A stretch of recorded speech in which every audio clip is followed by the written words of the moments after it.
이렇게 일을 행할 때에 성공을 바라보는 관점, 복을 보는 관점들이 좀 다르죠. 우리는 그렇습니다. 우리는 결론이 좋으면 과정이 어떻든 간에 아무 상관이 없습니다. 결론의 모든 것이 다 좋으면 과정에 좀 지저분한 것이 있고 과정에 좀 문제가 생겨도 그거 다 덮어줍니다. 그래서 결론이 좋으면 좋은 거다 이렇게 생각하는 거죠. 근데 외국 사람들은 그렇지 않습니다. 결론이 어떻든지 그것이 중요한 것이 아니라 그 살아가는 과정이 대단히 중요한 것입니다. 그 결론에 도달하기까지 그 과정을 깨끗하게 했느냐, 거룩하게 했느냐, 잘했느냐, 거기에 정말 최선을 다했느냐 이거를 보는 거죠. 그러니까 외국 사람의 입장에서 볼 때는 결과가 나빠도 상관은 없습니다. 왜냐하면 그 과정이 참 괜찮았기 때문입니다. 우리는 그 과정이 아무리 좋아도 결론이 나쁘면 실패한 것입니다. 사랑하는 성도 여러분, 신앙생활은 어떨까요? 우리가 이 마지막 시대에 이 세상에서 아무렇게나 막 살다가 결론적으로 천국에만 가도 될까요? 그런 것은 아닌 것 같습니다. 하나님께서는 오늘도 우리에게 살아가는 삶 속에 하루하루를 보고 계시는 줄로 믿습니다. 오늘 하루하루를 주님 앞에서 신실하게 사는 자가 복 있는 자인 것이죠. 사랑하는 성도 여러분, 오늘 욥기 말씀을 통해서 오늘 결론이 그것이에요. 욥의 모년에 갑절의 복을 하나님이 주신 거예요. 그럼 오늘 우리는 보통 욥에 대해서 말씀을 들을 때 이 말씀을 보면 이런 생각을 해요. 갑절의 복. 오늘 목사님이 정말 설교 주제를 잘 듣겠네. 말씀 잘 듣고 나는 갑절의 복을 받아야지. 여러분 이렇게 생각하시면 천만의 말씀 만만의 콩떡입니다. 그거 이야기하려고 하는 게 아닙니다. 여러분 우리가 욥기를 보게 되면 그런 이야기를 하는 것이 아닙니다. 욥의 그 삶 속에서 하나님이 갑절의 축복을 주실 수밖에 없는 그 과정이 있다는 거예요. 그래서 누구든지 이 과정을 신실하게 잘 걸어가면 여러분들도 그런 하나님의 은혜를 입을 수 있다는 것을 오늘 성경이 가르치는 것이기 때문에 사랑하는 성도 여러분, 우리는 갑절의 복을 받았다는 욥에게 주목하지 마시고 하나님께서 욥에게 그렇게 역사하시는 그 과정에 주목하셔서 여러분의 인생도 천국 가는 그날까지 그 과정이 하나님 보시기에 갑절의 복을 주실 수밖에 없는 그런 아름다운 믿음의 길을 한 걸음씩 차근차근 걸어가시게 되기를 주님의 이름으로 축복합니다. 우리의 인생에 있어서 이런 귀한 은혜가 임하는 것, 하나님께서 우리에게 갑절의 복을 주시기 위해서 우리에게 뭘 원하는지를 오늘 성경은 가르치는데요. 42장은 욥기의 결론입니다. 그래서 욥이 이렇게 시작하는 것입니다. 하나님, 내가 하나님을 만났습니다. 이렇게 말하는 것입니다. 그래서 첫 번째 과정이 뭐냐? 갑절의 축복으로 가는 첫 번째 과정이 뭐냐? 그것은 우리가 하나님을 제대로 만나야 된다는 것입니다. 여러분, 욥기에 대한 오해가 있습니다. 어떤 오해죠?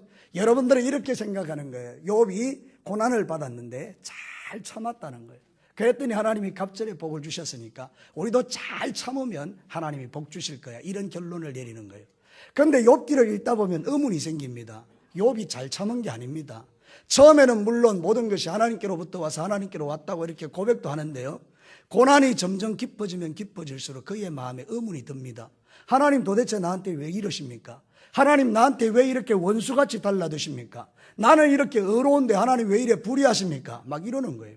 하나님을 향하여 원망은 아니지만 그러나 하나님을 대단히 불의한 자로 묘사하면서 욥 자기는 하나도 의로 불의한 게 없는데 하나님이 자기를 막 괴롭히는 그런 존재로 묘사를 하기 시작합니다. 우리는 그걸 읽을 때 마음에 좀 불편합니다. 아니 욥이 잘 참았다 그랬는데 어떻게 이런 일이 있을 수 있지? 그래서 우리가 욥기에 대한 생각을 바꿔야 되는 것입니다. 여러분, 욥은 잘 참아서 복을 받은 게 아닙니다. 여러분, 욥은 하나님을 제대로 만났기 때문에 하나님께 복을 받은 것입니다. 우리의 신앙도 마찬가지입니다. 교회 와서 우리가 하나님을 제대로 못 만나면 하나님의 약속하신 복을 누리지 못합니다. 그러나 하나님을 제대로 믿으면 하나님은 누구에게나 이런 은혜와 복을 주시는데 욥이 가지고 있던 잘못된 생각 하나가 뭔가 하면 이거예요. 지성이면 감천이다. 욥은 어떤 면에서 보면 자기의 공로와 노력을 위해서 아주 어렵게 살면서 하나님께 복을 받았다고 생각했어요. 그렇기 때문에 그는 어떤 면에서 바라보면 하나님 앞에 조금도 부끄러움이 없는 자라고 스스로 생각한 것이죠. 대단한 지성을 가지고 하나님을 감동시켰다라고 생각한 것이죠. 그런데 그의 인생 가운데 고난이 오니까, 감당할 수 없는 고난이 오니까 지성과 감천으로 안 되는 게 있더라 그 말입니다. 사랑하는 성도 여러분, 우리도 신앙생활 할 때 하나님을 감동시키려고 하는 경향이 있어요. 그래서 막 지성을 드리려고 그래. 비나이다 비나이다 비나이다 비나이다 우리 자식 잘 되게 해달라고. 그냥 무당에게 가서 구설하면 그러잖아요. 무시. 정성이 부족하다. 그러면 또 돈을 막 갖다 바치죠. 여러분 이거 아닙니까? 세상의 모든 종교들은 지성이면 감천이라에 초점이 있는 거예요. 하나님을 자꾸 감동시키고 하나님께 뭔가 지성을 들여서 복을 받으려 하는 경향이 있다는 거예요. 그래서 우리가 신앙생활을 그렇게 초점을 맞춰가면 내가 지성으로 감천을 시켰음에도 불구하고 고난이 올 때 어떻게 하느냐 말이에요. 새벽 기도도 열심히 했고 11조도 잘 드렸고 하나님 보시기에 주일도 잘 지켰고 아무 문제가 없는데 고난이 오면 어떻게 하느냐 그 말입니다. 그럼 여러분의 지성이 잘못된 것입니까? 여러분 신앙생활을 그렇게 하는 게 아니라고 지금 우리에게 가르치는 거죠. 오늘 이 성경 본문이 우리에게 가르치는 진리는 뭔가 모든 것이 하나님의 은혜라는 것입니다. 욥이 그렇게 하나님 앞에서 신실하게 살아갈 수 있었던 비결도 하나님이 그에게 은혜를 주셨기 때문에 가능한 일이지, 하나님의 은혜가 사라지면 그도 어쩔 수 없는 죄인이라는 걸 우리에게 보여주는 거잖아요. 사랑하는 성도 여러분, 우리는 때때로 살다가 그럴 때가 있어요.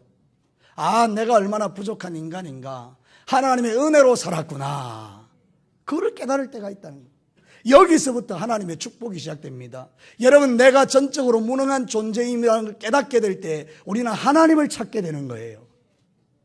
내가 열심히 노력해서 내가 정성을 다해서 하나님을 감동시켜 복을 받는 게 아니고, 나는 정말로 그렇게 해도 어쩔 수 없는 인간이라는 사실을 고백하고, 하나님 당신의 은혜가 없으면 내가 살 수 없으니 하나님 나는 주님만 붙듭니다, 이 믿음의 고백이 우리를 축복으로 끌고 가는 거예요.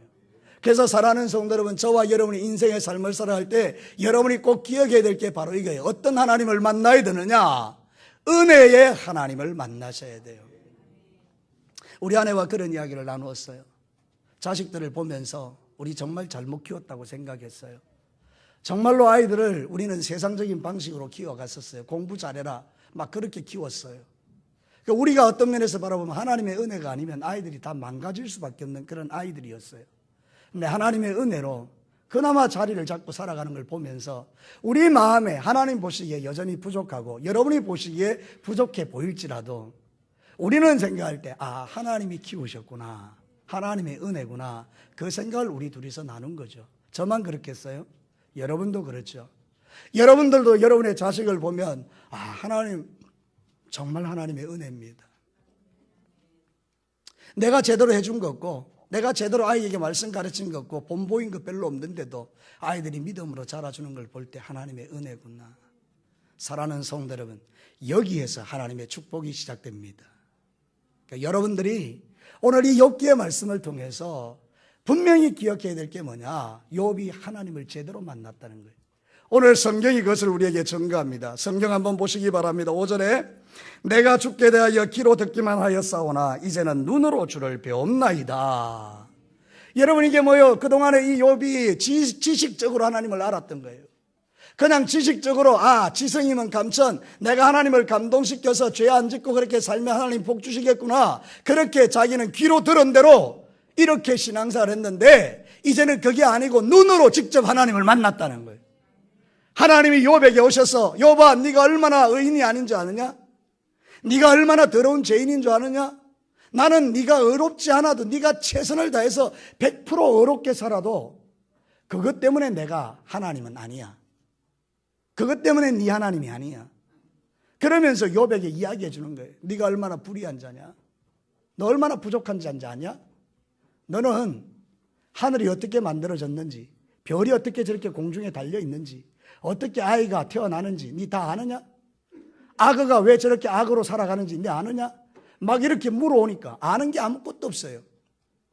사랑하는 성도 여러분, 여러분이 똑똑하십니까? 얼마나 똑똑하십니까? 여러분, 그럼 우주의 넓이를 여러분이 가늠할 수 있습니까? 여러분, 우주가 얼마나 넓은지 여러분 아십니까? 여러분, 이 우주 가운데 어떤 일들이 일어나는지 여러분 아십니까? 여러분, 내일은 어떤 일이 일어날지 여러분 아십니까? 아무것도 모릅니다.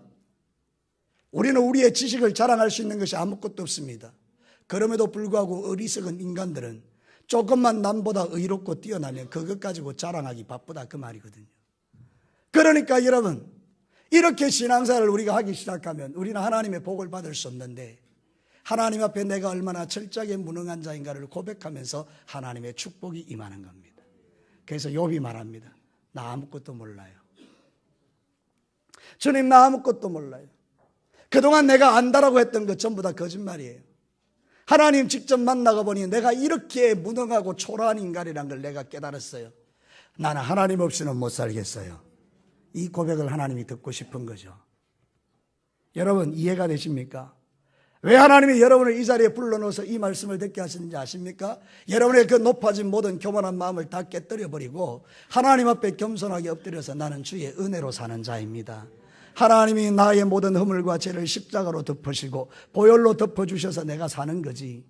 만약에 하나님께서 십자가의 보혈을 거두어 가시고 있는 그대로 나에게 심판하시면 오늘 내가 벼락 맞아 죽을 인간이라는 걸 우리가 고백하는 거예요. 여러분, 겉으로 드러나야만 죄입니까? 그렇지 않습니다. 예수님은 마음속에 있는 그 생각까지도 죄라고 말하는데 우리는 얼마나 많은 죄를 우리 마음에 품고 살면서 그것이 드러나지만 않으면 사람들 앞에 거룩을 포장하고 사는 게 저와 여러분이라 그 말이죠. 그러니까 오늘 이 성경 본문은 우리에게 뭐라고 말하는가 하면 네 안에 있는 본질적인 죄악을 발견하고 너는 어쩔 수 없는 죄인임을 나에게 고백해 줄래? 그러면 내가 너에게 이 갑절의 복을 더하여 줄 것이다. 사랑하는 성도 여러분, 우리는 이미 영과 육의 복을 받은 자죠. 육신적으로도 하나님께 복을 받고 살지만 영적으로 거듭나서 하나님의 자녀가 되어 오늘도 주님의 인도와 보호하심 속에 살아가니 여러분은 이미 갑절의 복을 받은 자들입니다. 세상 사람들은 육신의 복을 가지고 따지지만 그들은 영적인 복을 받지 못한 사람들입니다. 영이 죽었기 때문에, 그들은 하나님께 반응하지 않기 때문에, 그래서 그들은 들로산으로 놀러 다니면서 짓는 게 죄밖에 없습니다.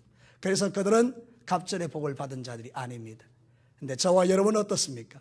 여러분은 예수 믿고 거듭나 구원받고 하나님의 자녀가 되어 오늘 예배의 자리에 와서 은혜로운 하나님의 말씀을 들으며 아 그렇구나, 내 의지와 내 능력으로 내 똑똑함으로 내 지성과 감천으로 하나님께 복받는 인생이 아니고 하나님이 은혜를 주셨으니 내가 살아가는구나, 주님 나는 당신이 필요합니다라고 고백할 수 있으니 여러분이 갑절의 복을 받은 사람이라 그 말입니다. 할렐루야. 사랑하는 성도 여러분, 그래서 여러분은 더 주님을 가까이 하셔야 합니다. 하나님 나를 도와달라고 주님 앞에 기도하셔야 합니다.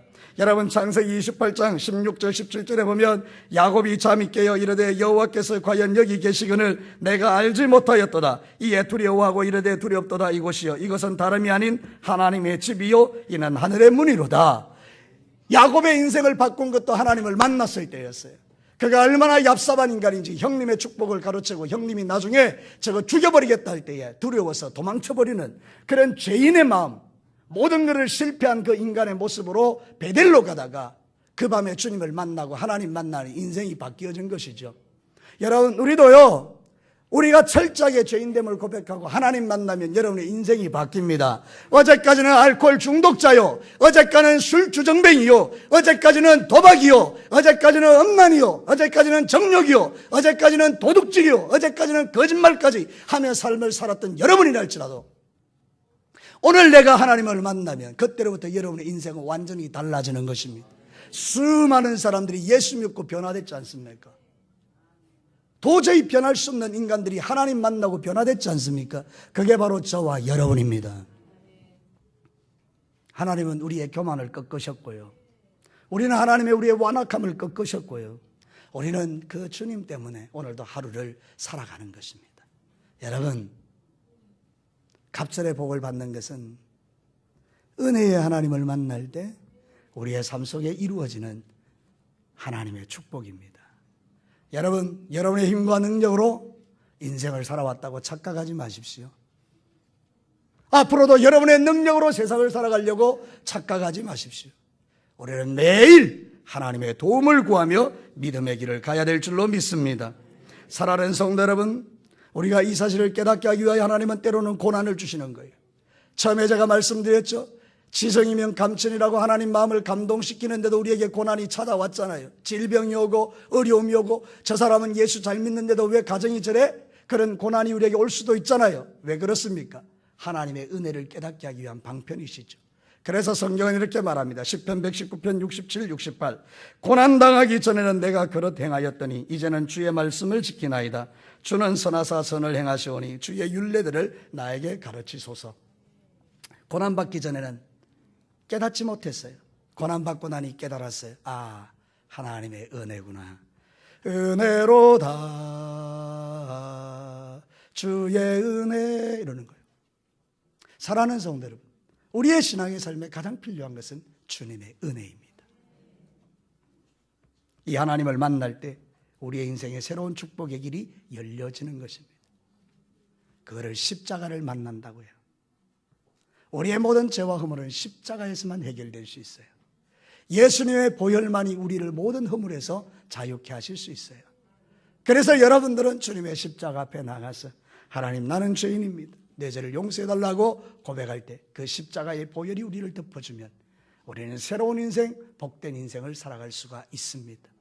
이 십자가를 경험하지 못하면 우리는 끝까지 교만하게 삽니다. 끝까지 나의 의를 자랑합니다. 끝까지 내가 잘났다고 합니다. 끝까지 나는 의롭다고 합니다. 끝까지 나는 잘못한 게 하나도 없다고 합니다. 그러나 주님의 십자가를 만나면 모든 것이 내 잘못이라고 합니다. 사랑하는 성도 여러분, 여러분의 인생 가운데서 주님의 은혜의 하나님을 만나는 것, 그게 축복의 시작임을 믿게 되기를 바랍니다. 두 번째는요, 철저한 회개입니다. 좀 전에 말씀드린 그대로 욥의 삶을 살아오는 방식들은 공로주의였기 때문에 내가 이만큼 해서 하나님께서 이만큼 복을 받았다는 거예요. 여러분, 여기에 대단한 함정이 있습니다. 그게 뭔가 하면 공로주의는 감사할 수 없습니다. 왠지 아십니까? 내가 노력해서 거두었기 때문에 그거는 감사가 아닙니다. 그래서 내가 나를 드러내고 자랑하는 것이죠. 아니, 내가 이렇게 어려운데 왜 하나님 나한테 고난을 줍니까? 이러는 거고 달라드는 거잖아요. 여러분도 그럴 때 있어요. 하나님, 나 주일 잘 지켰잖아요. 나 11조 잘했잖아요. 내가 얼마나 하나님 앞에 철야기도도 하고 내가 새벽에 한 번도 안 빠지고 내가 교회 봉사 이렇게 열심히 했는데 하나님 나한테 왜 그러세요? 막 이러잖아요. 그죠? 이 공로주의는요, 감사가 있을 수 없어요. 내가 잘났으니까, 내가 다 해서 받은 거니까, 내가 열심히 해서 돈 벌었는데 뭐 감사합니까? 근데 여러분, 여기에 하나님의 은혜가 임하면 모든 게 다 하나님이 주신 거라는 걸 깨달아지니까 다 감사가 되는 거예요. 여러분 한번 생각해 봐요. 직장이 있는 거 감사하잖아요.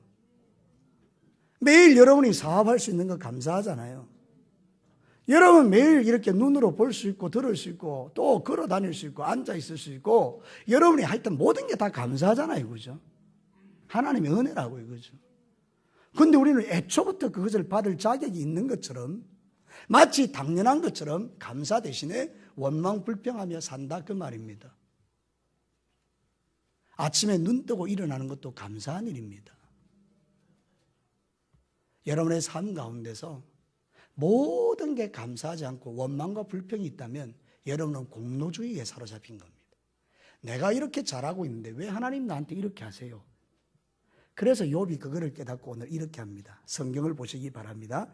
6절입니다. 같이 한번 읽어봅시다. 우리의 고백으로 드리십시다. 시작. 그러므로 내가 스스로 거두어 드리고 티끌과 제 가운데서 회개하나이다. 할렐루야. 스스로 뭐 한다고요? 거두어 드린대요. 뭐를? 내가 지금까지 했던 말, 내가 지금까지 내 잘난 맛에 살은 거 주님 앞에 다 거두어 드립니다. 그리고 이 죄 때문에 내가 철저하게 하나님 앞에 회개합니다. 하나님, 내가 용서 구합니다. 주님, 나를 도와달라고 이렇게 기도하는 거잖아요. 욥이 이렇게 바뀐 거예요. 하나님이 위에서 보시고 얼마나 좋으셨겠어요. 욥아, 이제 네가 드디어 내 마음을 아는구나. 그래서 욥에게 갑절의 축복을 부어주는 거예요. 여러분이 여러분의 죄와 연약함을 회개하지 않으면 하나님의 축복은 임할 수 없습니다. 여러분, 제가 한번 여러분에게 예를 한번 들어드릴게요. 적절한 예가 될는지는 모르겠어요. 여러분이 자식을 키워요. 근데 자식이 밖에서 실컷 놀아요. 그래서 온 손에다 막 때를 뭉치고 흙을 뭉치고 막 더러운 지저분한 거 온갖 똥도 묻히고 이래가지고 와요. 그리고 그 다음에 엄마가 이제 밥 먹으라 그러는데 그 손 그대로 가져와서 밥을 먹으려고 달라들면 여러분이 정상적인 부모님은 어떻게 합니까? 손 씻고 와. 싫어! 안 씻을 거야! 그냥 줘! 막 이러는. 그러면 한 번 더 경고합니다. 사랑의 부모님이니까 손 씻고 와. 손 씻고 와야 네가 이 음식을 먹을 수 있어. 그때 이 아이가 말합니다. 뭐라고요? 여러분 잘 하시잖아요. 한번 해보시죠. 뭐라고요? 싫어! 또. 그러면 여러분 어떻게 합니까? 엄마가 그 아이를 가만히 둡니까? 굶길 수는 없으니까 조금 살짝 손을 댑니다. 이놈의 씨! 탁! 그럼 찔찔 짜면서 가가지고 손 씻고 옵니다. 그 손이 깨끗해진 걸 확인하면 그 다음 어떻게 하죠? 밥을 줍니다. 맛있는 거 줍니다. 어떨까요? 우리의 신앙생활에. 왜 하나님 나에게 복을 주지 않아요? 왜 하나님 나에게는 하나님 이런 갑절의 역사가 없어요? 왜 하나님 나에게는 그렇게 하세요? 주님이 한마디 하십니다. 손 씻고 와. 무슨 이야기죠? 네 안에 있는 더러움을 회개하고 올래. 그래서 우리가 그 음성을 듣고 주님 앞에 맞습니다. 스스로 거두어드리고 내가 제 가운데서 회개합니다. 이렇게 하면 주님께서 기뻐하시고 우리 허물을 용서하시고 약속하신 모든 복을 저와 여러분에게 주실 줄로 믿습니다. 사랑하는 성도 여러분, 교만은 자기의 죄를 보지 못하는 게 교만이고 은혜는 자기의 죄를 깨닫는 게 은혜입니다. 정반대입니다. 이 땅에는 얼마나 많은 사람들이 교만하게 사는지 모릅니다. 그래서 하나님의 은혜와 복이 임할 수가 없습니다. 교만이 끼어질 때 하나님의 은혜가 임하는 것입니다. 야고보서 4장 6절 말씀 여러분 외우시는 분들도 있을 거예요. 그러나 더욱더 큰 은혜를 주시나니 그러므로 일러서되 하나님이 교만한 자는 물리치시고 겸손한 자에게는 은혜를 주신다 하였느니라. 사랑하는 성도 여러분, 우리 안에 욥과 같은 그런 성품들은 없을까요? 공로주의에 빠져서 나 어려워, 나 잘하고 있어, 이 정도면 뭐 신앙생활 멋지게 하는 거지. 누가 나만큼만 신앙생활 해봐, 나처럼만 어려워봐, 나처럼 뭐 주님을 위해서 목숨 걸 수 있으면 나와보라 그래. 이런 공로주의, 남들이 하지 않는 거 겨우 하나 한다고 해서 그것을 높이고 그것 가지고 다른 사람을 비판하고 정죄하는 우리들, 그게 다 우리의 마음속에 있는 본질적인 죄악이죠. 그게 청산되지 아니하면 하나님의 은혜는 우리에게 올 수 없음을 여러분 아셔야 합니다. 그러나 여러분들이 그 모든 죄를 회개하고 하나님 나의 모든 공로주의를 회개하고 철저하게 나는 주님의 십자가의 보혈을 의지합니다. 하나님 내 죄를 용서하여 주옵소서. 보혈을 지나 하나님 품으로, 보혈을 지나 아버지 품으로, 이렇게 주님 앞에 나가는 여러분들에게 하나님은 약속하신 큰 은혜와 복을, 갑절의 복을 부어주실 줄로 믿습니다. 이 시대에 필요한 건 회개입니다. 여러분 어느 교회 가서 여러분 보고 회개하라는 소리를 들을 수 있습니까? 오늘 이 시대에 모든 설교들이 여러분 지금은 번영의 시대입니다. 여러분 잘 가고 있습니다. 여러분 그렇게 하시면 하나님께서 여러분에게 복을 주십니다. 여러분의 차를 좋은 차로 바꾸시고 여러분의 아파트를 넓혀주시고 여러분의 건강을 책임져 주시고 여러분의 인생을 하나님께서 복 주셔서 지금보다 100배나 잘 되게 하실 겁니다. 막 이러면서 그렇게 우리가 그런 소리에 익숙해 있기 때문에 회개하라는 소리에 대해서는 민감하지가 못하잖아요. 그런데 여러분 하나님은 지금도 욥과 같이 내가 다 거두어드리고 내가 그동안 하나님 앞에 잘못 살은 거에 제 가운데 회개합니다. 주님 앞에 회개하는 무릎을 기뻐하시고 그런 사람을 찾으시고 그들에게 갑절의 복을 주실 줄로 믿습니다. 여러분 회개하는 영성이 필요합니다. 마태복음 3장 8절과 10절에도 이렇게 예수님 말씀합니다. 그러므로 회개에 합당한 열매를 맺고 속으로 아브라함이 우리 조상이라고 생각하지 말라. 내가 너희에게 이르노니 하나님이 능히 이 돌들로도 아브라함의 자손이 되게 하시리라. 이미 도끼가 나무 뿌리에 놓였으니 좋은 열매 맺지 아니하는 나무마다 찍혀 불에 던지우느니라. 예수님의 말씀입니다. 너희들이 아브라함의 자손이라고 말하지 말라. 이 말은 당연히 구원받았다라고 말하지 말라 이 말이잖아요. 너희들은 회개에 합당한 열매를 맺으라는 거예요. 네가 진짜 예수 믿었으면 회개하고 삶을 바꾸라는 거잖아요. 그래서 주님이 말합니다. 도끼가 이미 나무 뿌리에 놓여있다. 심판이 임박해 있다는 거예요. 이제 주님이 도끼를 들어 찍어버리면 인생 끝나는 거잖아요. 그러니까 좋은 열매를 맺고 신앙생활 하라고 예수님이 권면하셨잖아요. 그러니까 좋은 열매를 맺는 신앙생활의 첫 번째 법, 그게 뭐냐? 회개라는 거죠. 여러분이 정말 철저하게 여러분의 죄를 회개한 적이 언제입니까? 정말 하나님의 그 엄미하신 심판대 앞에서 무서움에 벌벌 떨면서 회개할 때는 때가 늦은 겁니다. 이미 죽어서 끝났는데 하나님 앞에서는 회개가 필요 없는 것 아닙니까? 이 땅에 있는 날 동안에 우리의 죄를 철저하게 회개하고 하나님 앞에 새롭게 되어서 주님이 기뻐하는 선한 열매, 아름다운 열매를 맺는 게 그게 복된 인생이잖아요. 여러분 그렇게 복된 인생 되시기를 축복합니다. 날마다 주님 앞에 자기를 돌아보고, 여러분이 아침에 일어나 눈 뜨면 제일 먼저 하는 게 뭡니까? 출근하기 전에 제일 먼저 하는 게 뭡니까? 화장실에 들어가서 세수하고 거울을 비춰보고, 여자들은 변장을 하고 그렇게 하지 않습니까? 사랑하는 성도 여러분, 왜 그렇게 합니까? 더러운 모습으로 사람들에게 보이기 싫어서 그렇지 않습니까? 그러면 우리 하나님은요, 여러분은 매일 하나님 앞에 서야 되는데 하나님 앞에서는 더러워도 됩니까? 너무나 당연한 거죠. 사람 앞에 깨끗하게 보이기 위해서 세수하고 화장하고 변장하는 것처럼 우리는 하나님 앞에서 우리의 마음을 정결하고 거룩하게 하는 것은 너무나 복된 일이라는 것이죠. 여러분 오늘도 그렇게 살아가시기를 주의 이름으로 축복합니다. 매일매일 하나님 앞에 회개하고, 그래서 하나님께서 욥의 세 친구에게도 너희들도 회개하라 이렇게 말합니다. 너희들은 내 뜻을 잘못 전달했다. 그 고통당하는 욥에게 가서 자꾸 네가 잘못했다 네가 잘못했다 그러니까 욥의 마음을 상하게 했던 그 죄를 용서해줘라, 용서해라. 그래서 하나님 앞에 회개하고 그렇게 하는 것을 볼 수 있죠. 여러분 회개가 축복으로 가는 길입니다. 두 가지 말씀드렸죠. 하나님을 만나고 그리고 회개하는 것. 마지막 세 번째가 제일 중요합니다. 갑절의 복을 받으려면 여러분 용서하셔야 합니다. 자, 저를 따라서 한번 합니다. 갑절의 복을 받으려면 용서해야 합니다. 자, 10절 말씀을 우리 한 목소리로 읽겠습니다. 10절 시작. 욥이 그의 친구들을 위하여 기도할 때에 여호와께서 욥의 공경을 돌이키시고 여호와께서 욥에게 이전 모든 소유보다 갑절이나 주신지라. 할렐루야. 하나님께서 욥의 세 친구에게 욥에게 찾아가서 너희들이 잘못했다 해라. 그랬더니 이 세 친구가 욥에게 가서 우리가 잘못했네.